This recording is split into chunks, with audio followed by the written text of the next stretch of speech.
Very good. So for everyone's edification, who are Hope for the Future and what are you set up to do? Yeah, so Hope for the Future is a climate charity which works to equip communities, groups, and individuals across the country to communicate the urgency of climate change with their local politicians. And our general vision is to basically see communities and their elected representatives across the UK come together to take decisive action on climate change. And we do that through sort of a very tailored approach, through doing research and building common ground and developing specific what elected representatives are specifically interested in to get the best engagement.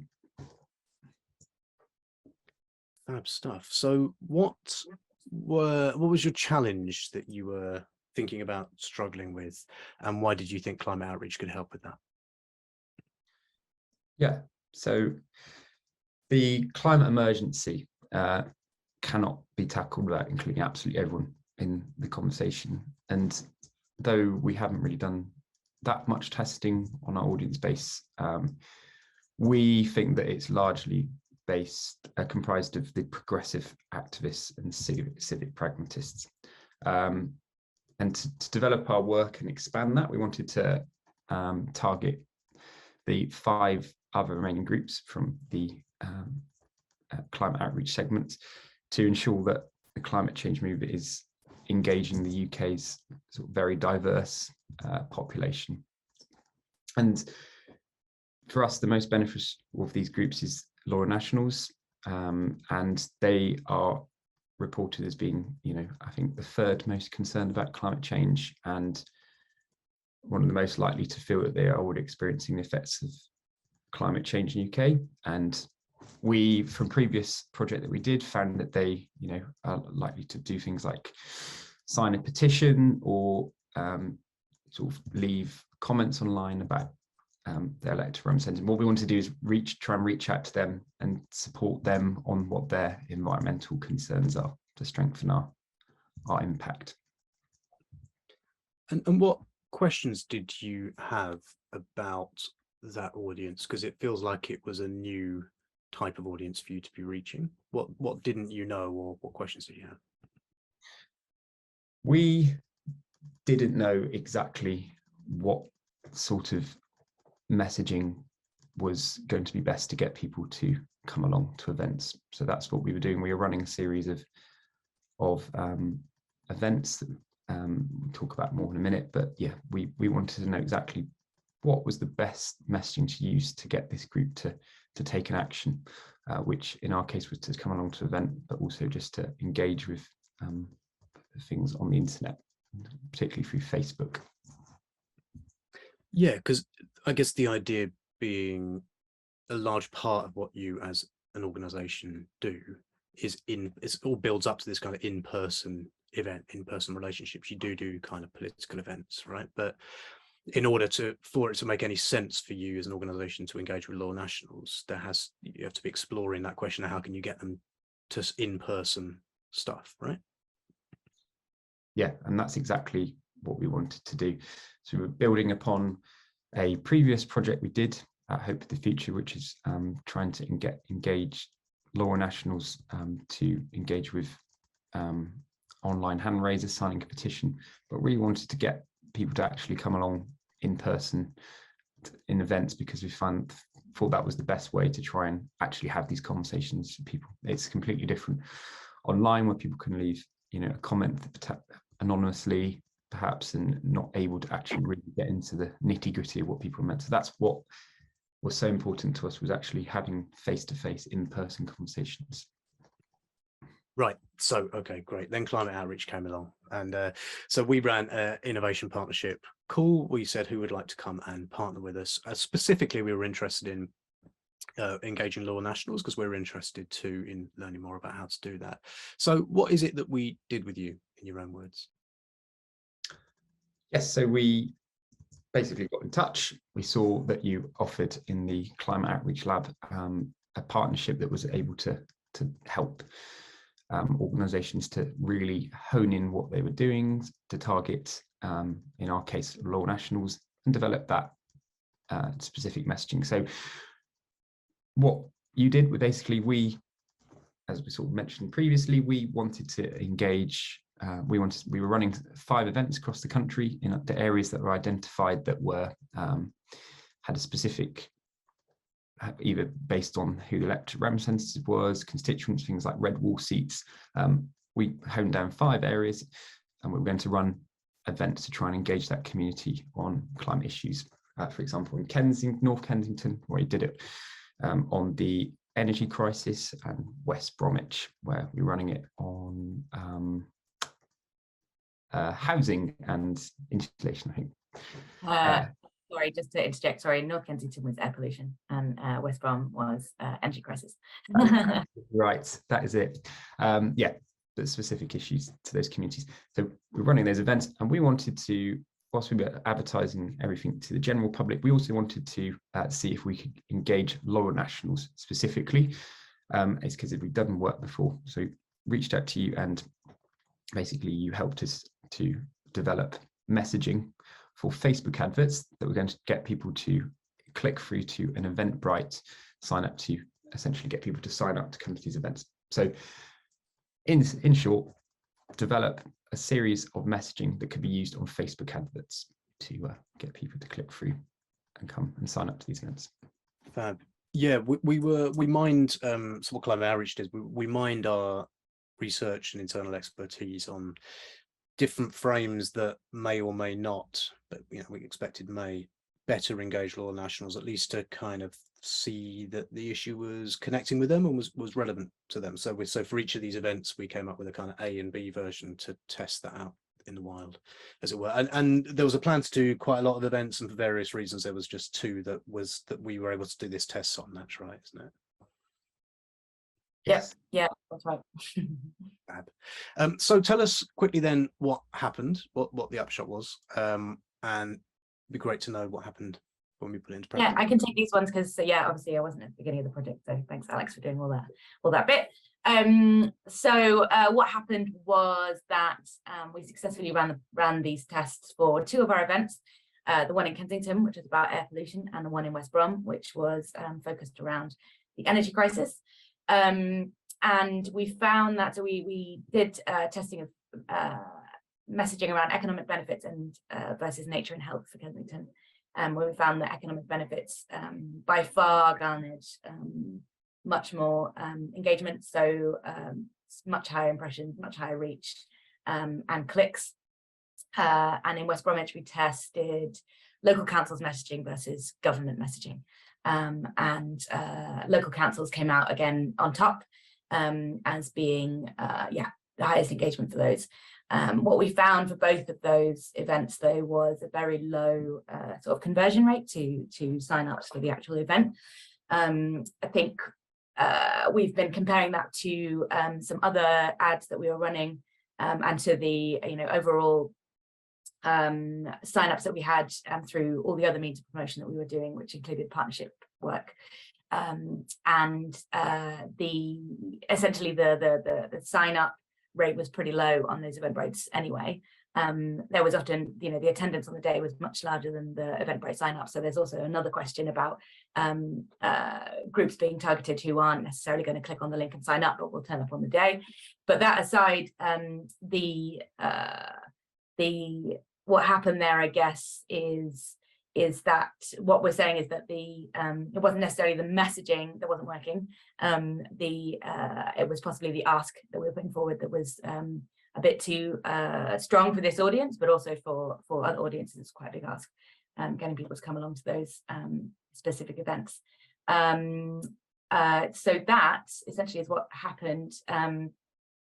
One of the things that Climate Outreach did for us that was incredibly useful was providing us with really sort of detailed examples of the kinds of messaging that we could use, including kind of like, highlighting words for, this, we're using this particular type of phrase here because it indicates this, which is something that we, and all of that was incredibly helpful and eye-opening. And for me, as someone who came in sort of halfway through the project, really helped kind of, consolidate exactly what we were doing and why we were doing it that way. I don't know if there's any more that you wanted to know about what happened next, but that's pretty much it in a nutshell. So in summary, we were working together to test the hypothesis that the language that you use, by varying that, you could increase the number of people in your target audience who come to an event. Yeah. And I think what we found is the event, there's still a way to go with the event offer as a thing, that might be problematic. So we definitely found different language used, economic benefits and local councils rather than government councils being where the action is, that kind of increased engagement. That's good. That bears out that part of the hypothesis. So what do you think, with hindsight, what might have been a way of drilling a bit more into the event thing? I think what would have been, with hindsight, would have been useful is to test it against a software ask. So, looking at the same messaging, but with something that is, share this, click a link, something much, much softer that doesn't cost people time or money. And then I think we could have had a comparison that had more focus on the language rather than the event itself. Fab. So what difference do you think the whole process, the way of thinking about it, may or may not have made to how you might think about engagement in the future? What are takeaway lessons that you've had? Yeah, it's a lot of learning actually from this. It's been really, really interesting. And one of those key learnings that is what I've just mentioned, which is going in with software ask for this particular audience, and that actually perhaps the original hypothesis of focusing on actual in-person attendance to an event was a bit too high of a bar initially. And actually what we have learned about is that messaging and that targeting was reaching that segment. We've had a good look at the Facebook comments, which really indicate to us that we are reaching the kind of people that we want to reach, that little national segment. So I think we could have scaled that hypothesis back a little bit, perhaps in hindsight, to look at how we actually engage with those people full stop rather than trying to get them to So the different strands of messaging has been a big piece of learning as well, and that we need to go in softer with that group, and perhaps our aim really should be to capture their attention rather than to get them along to an event on an issue that is already quite sort of challenging within that group of people. Those are the sort of key learnings from this process. There's a whole other bunch of stuff that we're learning about the events themselves, which we're kind of running lots of debriefs to talk about those. The offer itself was perhaps not just quite challenging for this audience, but quite challenging overall. It's quite a difficult ask, to ask people to be somewhere specific in person in sort of really hyper local situations where you're literally trying to talk to a borough or even smaller than that. So those are the things I think we've mostly got from it. I don't know if you want to add anything into that, Alex. No, I think you've very much covered everything there, so thank you, really. Fab. Thank you so much for working with us. Are there any lessons you would give to any other organizations who are starting with a similar kind of challenge, or organizations like you, takeaways that you think they could usefully do something with? Yeah, I think engaging communities outside of what might constitute your typical audience can very much be a challenge. This is something I hope for the future. We've, since we've been formed about 7 years ago, we've generally been engaging the same sort of people, and that's just based on people who like to get involved in tackling the climate emergency, and maybe people who have time on their hands due to they may be retired, or they might just have more time on their hands not working as much. And it is so important that you include everyone in the conversation, and you need to be prepared to try new things. You need to be prepared to try something like for us, running Facebook adverts that was using really specific messaging and asking people to do something. That was a new thing for us. In the past, it would just been sort of more a small scale. We run an advert that just says come along to this event, but not using any specific language. So don't be afraid to try new things. It might not work, it might not be the best thing in the world, but if we have to make sure that we reach absolutely everybody, because everyone's opinions and thoughts are incredibly important.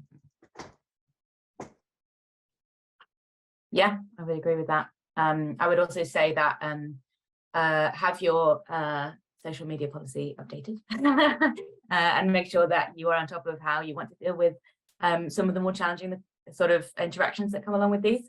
And don't necessarily see it as a negative, because we had quite a lot of comments that were quite sort of challenging, but really actually displayed that we were reaching the group that we wanted to reach. And so, take that with a grain of salt, as it were. And again, yeah, echoing what Alex has said, it's really important to try and push outside of the groups that you are already, preaching to the converted, as it were. Those are, if that's your core group, and they're really prepared to be taking actions, that's fantastic. But you have to try. And what we've learned a lot through this, I think, is that the ask that you have for your core group is not going to be the same as the ask that you expect of these groups that are not as engaged. I was interested in one thing you said to me when we weren't recording, about how it would have been maybe a good idea to try, instead of the imagery and the messaging being kind of people from out of town coming and showing pictures and stories about town, that maybe making it feel more like locally organized, locally owned kind of events, different local people in the pictures might be something to test anyway. Yeah, no, that's a good point. And I think so with the West Bromwich ads, there was a sort of interesting comparison where one of them had a picture of Samwell Council, so the local council building on it, which is identifiably Samwell Council, and the other one had a picture of a wind farm. And as it turns out, I don't think there's many wind farms in the area. So one of those, was clearly local, and the other one was clearly not really local, and quite a few people did comment and pick up on that. So that's definitely something to consider when you're doing these kinds of things. I think it goes deeper than just a picture, though, and that for the kind of success of these kinds of events, you kind of need to be ideally working from within the community rather than trying to come from the outside into it. And that's something that is an overall sort of outcome of those events, full stop, but can apply to the ads as well. Wonderful. Look, it's been a pleasure working with Hope for the Future. Thank you so much for being the sort of organisation that is up for pushing at these questions. If people want to find out more about the work you're doing, how do they do that? Yeah, so our website is hftf.org.uk. You can find us on Twitter, Facebook, and Instagram as well, and maybe Mastodon. Who knows in the future? Who knows what's happening next? Yeah, so please come and engage with us. Send us messages. We're always really excited to hear from you. You can sign up on our website for our monthly newsletter, and we also have our free online training. That's essentially a 1-hour session where our engagement specialists, such as Alex, will take you through kind of the ways that you can engage with your local elected representative on these kinds of issues. And it's amazing. It's free. It's only an hour. And then from there, you can get even more support on how to take that forward. Great stuff. Thanks very much, guys. Just to stop the recording. Thanks very much.